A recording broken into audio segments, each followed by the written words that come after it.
Oh, okay. I didn't realize that. You need a premium X account to stream on X. Okay, I think that's fine. Yeah, We I can can do that. Yeah. do that later. For now, Yeah. we'll just do Twitch and your YouTube. That's fine.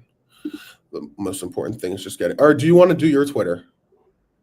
No, so I don't think X is good for streaming on our personals. Yeah, people get annoyed.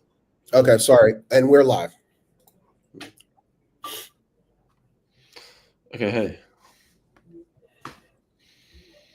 How's it going, Roman? it's good. It's good. We're Nice. officially set up, I guess. Yeah. You do anything fun this week? No, no. I guess the funnest thing is we've got all the how to agent socials done, so looking good.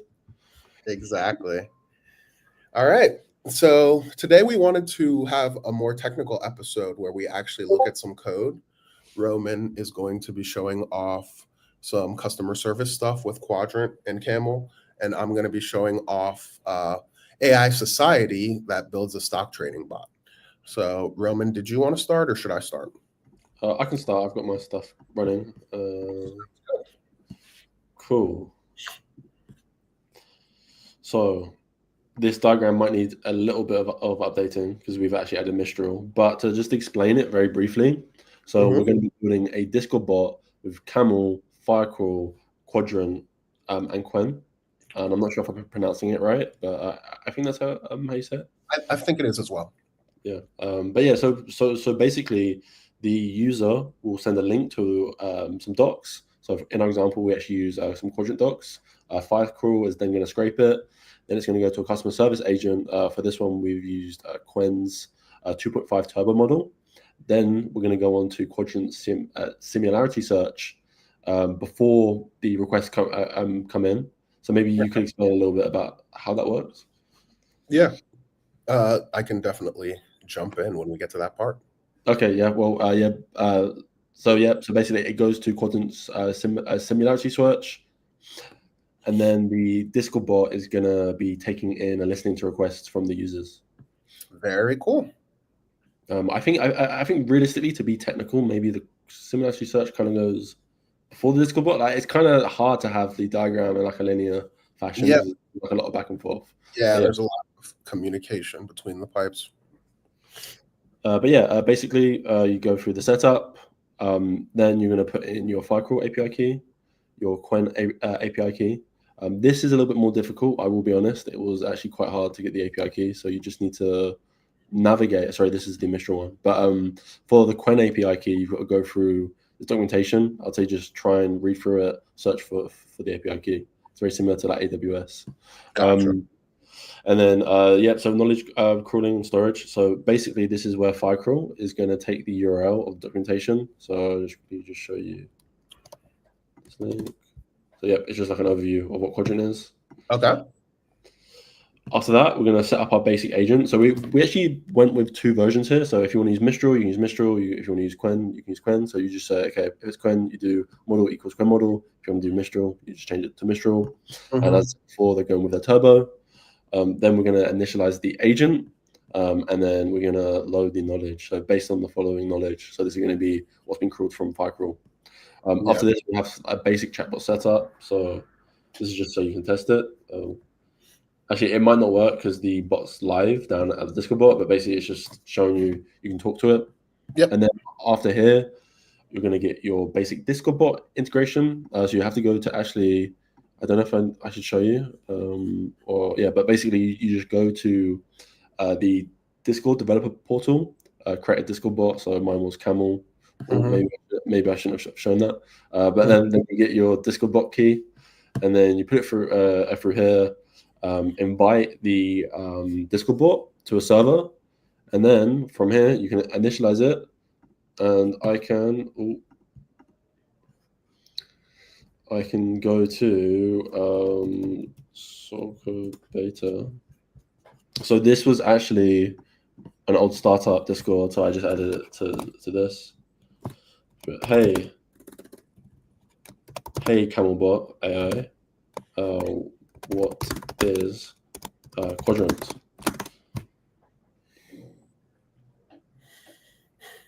Hopefully that works. Okay, perfect. Terry, would you say that's accurate? Yep, we are indeed an open source vector database and a vector search engine, and we are written in Rust. That's so cool. So basically, the idea here with the application is if you didn't want to have to actually go through and read everything, because we know documentation can just get really big at a certain point, especially with this more advanced technology, you could just pop the link in and then you could ask questions. Definitely. I think the sort of main goal of it is like anyone now. Like this is a pretty simple setup. So if you've got a Discord community or just a developer interested in making Discord bots, you can very easily add like any sort of documentation to it, and then it's plug and play. That's super cool. And I know you mentioned that you're using Qwen and Mistral. Have you had any preference for what model to use between those two? You know, I haven't actually explored it enough. From people that I've spoke to that have used a lot of open source models, Mistral is very good, but I've heard very good things about Qwen. Okay, very cool. Yeah, I'd be curious. Like, I think when we first met, you explained the similarity search in like a really easy to understand way. I'd be curious if you could. Yeah, so basically what's happening with the similarity search is we're going to take the documents that are on that website, and those documents are going to turn from words into numbers. So we might assign a certain number to we might assign a certain number to agent, might assign a certain number to processing. Then when the user asks a question, we also do the same thing, convert those words into numbers. And what you can do with vector search is basically by converting your data into numbers, whether that's text, images, or video or audio, you can now have a conversation with that data in a way that you normally couldn't with qualitative data, right? Because if I say, hey, what's the average height of someone in London? That's a pretty easy question to answer, right? We just find the height of everyone in London. We divide it by the amount of people in London. If I say, hey, what's the average feeling about Shakespeare's play, Much Ado About Nothing in London? All of a sudden, that's a lot harder question to answer, right? Because you could try to put it on a scale, but let's say we ask a question like, what emotion does that invoke in you? Well, now, like, there's no real scale that you can build, but what you can do is you can turn everyone's answer into numbers using embedding models, and then you'd be able to communicate with that data and do all the classic machine learning tasks, like, for example, find the average emotion that it invokes. Okay, interesting. So because when I first learned about it, I guess then does it answer more effectively? Like what's the sort of business benefits of doing this? When you say answer more effectively, you mean as opposed to like a exact keyword match? I just mean like so what would be the benefits of using it versus not using it? Like from like a business perspective. Like are you saving money? Are you more efficient? Or the biggest benefit is definitely going to be speed, because vector databases use something called HNSW. The quadrant vector database uses something called HNSW, where basically instead of actually looking for each specific word, first it's going to break it down almost like a map. So if you were looking for London, it's going to first say, okay, that's in Europe, that's in England, then go to the actual place. So that way you're not just searching through the entire world map. And this becomes very beneficial when you start talking about companies that are dealing with a lot of data. Imagine if instead of just this web page, you had a collection of 1 million of those web pages and you wanted to ask a question. Traditional search is going to be super slow because it has to look through every document individually. But vector search and tools like Camel, Quadrant speed that process up, because now you don't have to look at every single document individually. You can just go to the zone and then focus in from that zone. And the amazing thing is, due to the mathematics and the statistics, you don't really lose any performance. So you can tune your HNSW to be just as effective as exact search, but it's going to run so much faster. It's really. I've got a ton of follow-up questions, but I'm worried about time. So I'm guessing we'll talk. No worries. move on to your notebook. But yeah, no, thank you for explaining that. Cool. So my notebook is going to be the Camel Society Cookbook. Um, I really like this notebook because it shows you kind of a really cool example where we're actually going to be building a stock trading bot, right?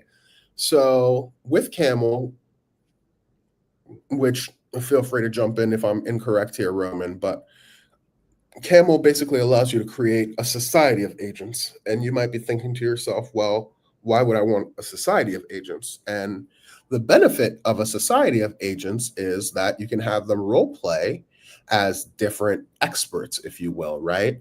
So, what we're doing here is we're going to have role playing,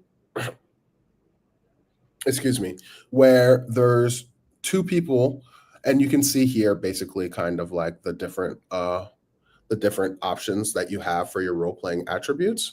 But what we're going to be doing here is we're going to develop a trading bot for the stock market, right?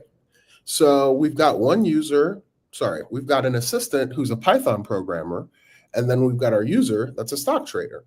And what we do is we're basically going to combine these two roles, and actually the output that we get out is, you can see here, first, we've got our base message, which it says, hey, develop a Python-based trading bot.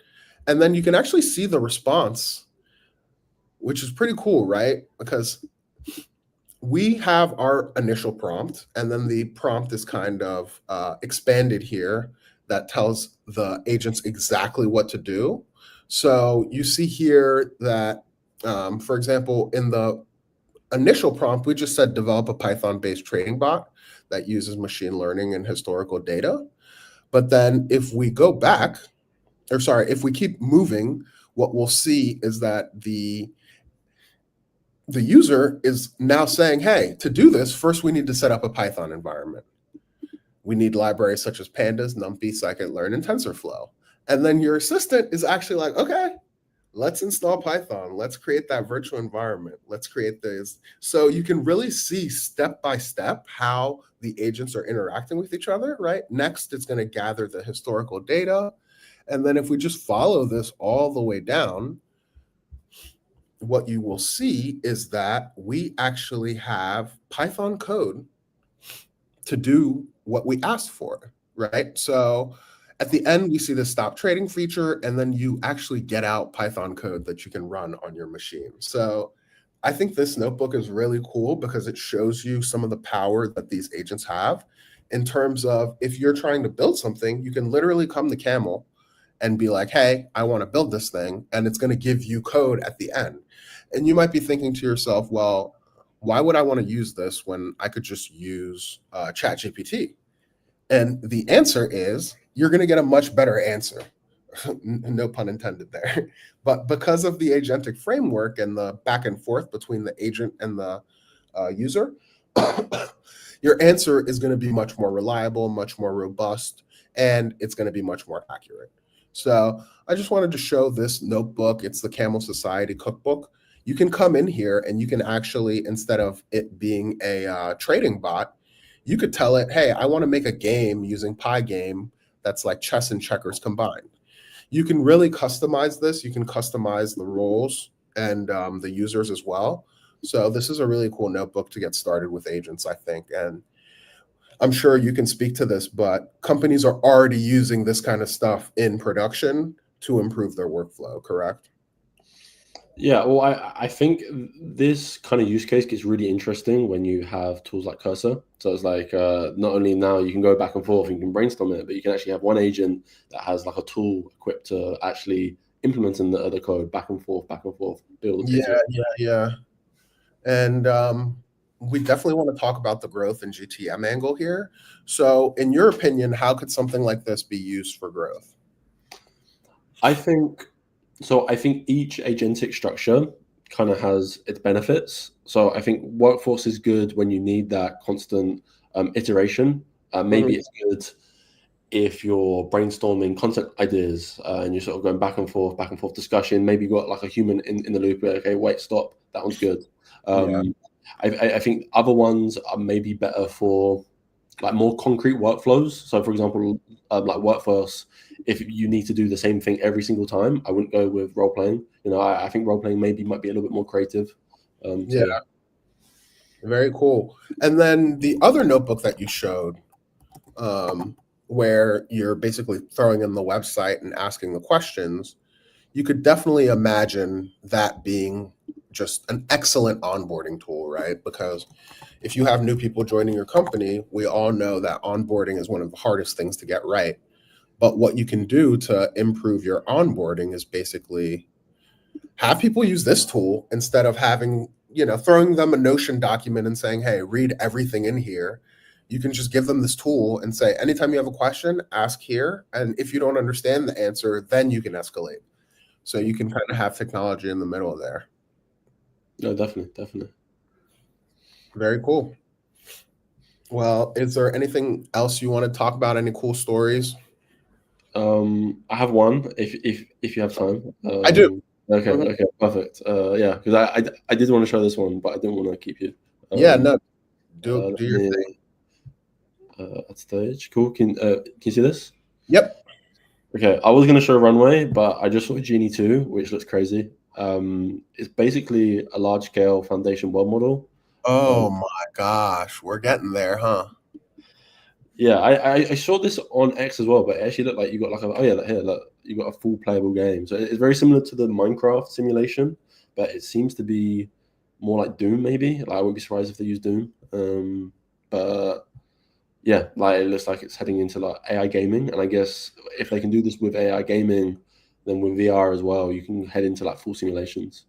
Yeah, I mean, man, the future is going to be pretty interesting, right? Because I'm sure you remember when you were growing up, everyone watched the same shows so you could talk about them. But now things have gotten so dispersed, where, like, I have my show I watch on Netflix, you have your show you watch on HBO or whatever, and there's not really any shows that have that cultural impact. And I think that video games are going to have the same thing, right? Because if I can create a custom game, why am I playing Super Mario? I want to play Super Mario, but it's in the future, right? Like, everyone's going to create basically their custom games. And I think that's going to be a very interesting world we live in, where instead of being a game designer, you're going to be a game prompt engineer. Well, I'm curious. So I think this works really well for like MMOs, like or for example like Minecraft or Skyrim, where you can like infinitely generate and it gains from being infinitely expanding. But then for Yeah. something like Super Smash Bros or Mario Kart, I guess you kind of want something that sort of cements the player base. Yeah. I don't know. It's definitely interesting. I think for things like Super Smash Brothers, what they might use these tools for is, for example, generating a new map or generating a new character or a new item, something Sure. like that. But they'll keep the base game the same because, like you said, you want to build out that base.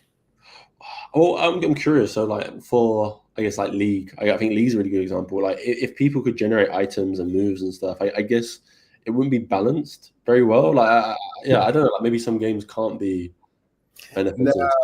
I mean, I'm sure they'll figure out systems where it's like, let's say you get a budget of like $100, and then if you want your skill to do damage, that costs $1 or something, right?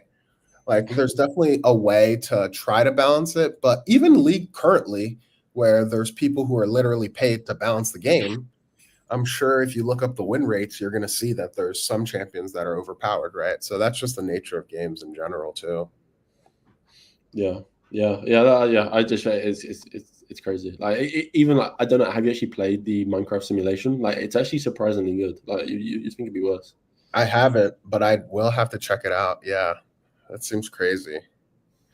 Okay, so DeepMind's getting involved. It's cool to see Google coming out with AI products. For a long time, it kind of felt like their only AI product was search, and due to advertising and kind of just the gamification of Google, it feels like the search really isn't powerful anymore. I still use Google, but it's definitely not my go-to anymore. So it's cool to see them getting into these products, like kind of like they should have had ChatGPT, right? Yeah, yeah. It literally in their house that it was created. So Nice to see them catching up.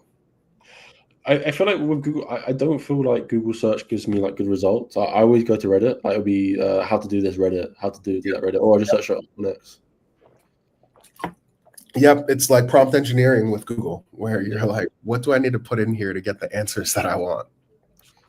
Yeah, I again, I've never been that into SEO. I've been more into content. I think the whole system of it, I feel it's been too optimized towards like blog posts from businesses and stuff like that. Whereas like you don't really get content that you want. You kind of more get a ad.